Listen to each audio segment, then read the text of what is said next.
Je crois pas qu'il y ait des situations figées en politique. Je crois pas qu'il y ait de choses immuables. L'histoire de l'Europe, l'histoire du monde nous enseigne que il n'y a jamais de choses qui sont là et qui ne bougeront pas. Et pourtant tout paraît un peu figé depuis quelques années. Oui, quelques mais décennies, on va dire. en 88, le mur de Berlin semblait figé aussi. En 88, il y a encore des gens qui manifestaient contre le communisme et le bloc de l'Est s'effondrait quelques mois plus tard. Il n'y a rien d'impossible. L'impossible, ça semblait aussi être que les pieds noirs retraversent la Méditerranée. Donc je veux dire, il n'y a rien d'impossible. Maintenant, sur la question de l'immigration comme phénomène massif, incontrôlé, qui devient peu à peu un phénomène de colonisation, on s'en rend bien compte, puisque la seule assimilation qu'on va encore opérer, c'est l'assimilation à l'envers, finalement. Hein, c'est quand, dans certaines classes de collège à Nice, on se retrouve avec un Européen de souche dans une classe de 40 élèves, on se rend bien compte comment se fait l'assimilation, parce que l'assimilation, c'est avant tout ce phénomène-là. C'est quand on est 1 sur 40, bah, on essaye de ressembler aux autres. Alors quand on est un immigré sur 40, on a tendance à s'européaniser. Quand on est un Européen sur 40, eh ben, on se convertit à l'islam, on adopte des attitudes racailleuses. Voilà, Ribéry avec la boutade, puisque ça peut être que ça du prénom de son dernier gamin, etc. Voilà, bon.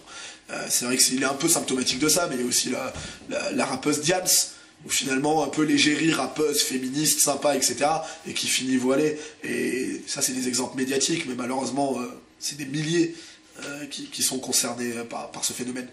Moi, je considère qu'aujourd'hui, les choses sont à la fois très compliquées dans leur mise en œuvre, mais très simples dans leur analyse.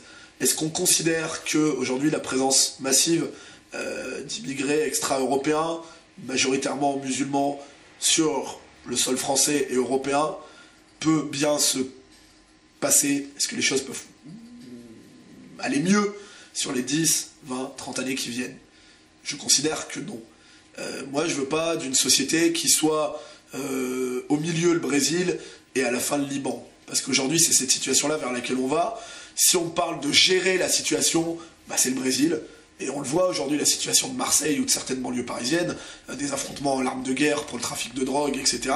On va vers ça. La réponse droitière pourrait être effectivement durcissement des prisons, durcissement de la justice, durcissement de la police, et on va vers un peu des modèles, quand je parle des films Tropa de Élite dans le livre, c'est la bopée brésilienne, où on a des mecs en treillis noirs, bérets noirs, et qui cartonnent au fusil d'assaut les dealers.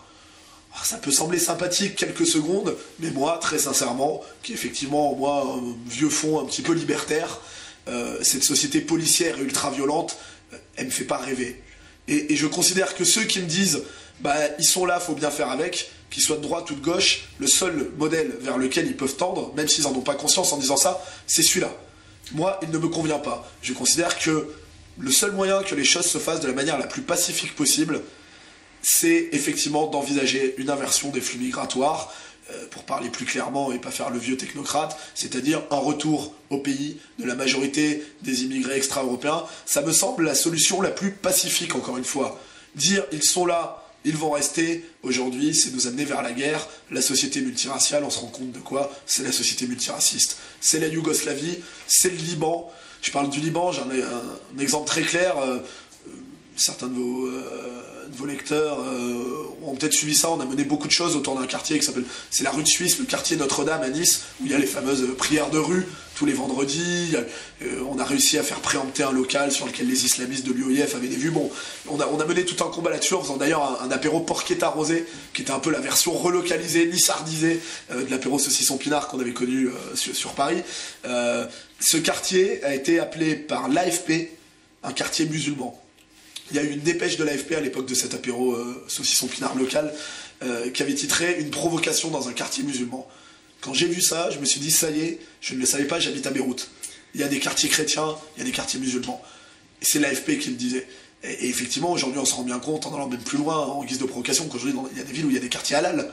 C'est ça la réalité. Ben, ça peut pas bien se passer. Et vous, comme moi, comme la plupart de nos dirigeants, et c'est là que c'est criminel, en sommes conscients, les choses ne peuvent pas bien se passer.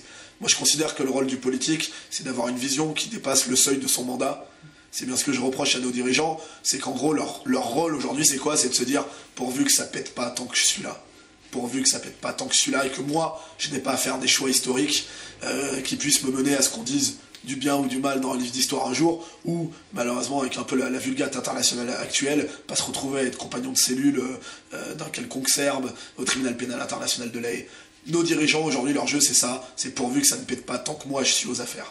Moi je suis un responsable politique qui a conscience que la politique c'est aussi une mission. J'ai dit si on veut pas que ça pète, aujourd'hui la seule solution responsable et raisonnable, aussi fou que cela puisse peut-être paraître, c'est l'inversion des flux migratoires. Parce que garder cette situation, c'est vouloir donner à nos enfants un avenir qui ne peut être que la guerre. Moi, je veux pas que mes gamins aient à subir la guerre que moi, je n'aurais pas eu le courage de mener politiquement.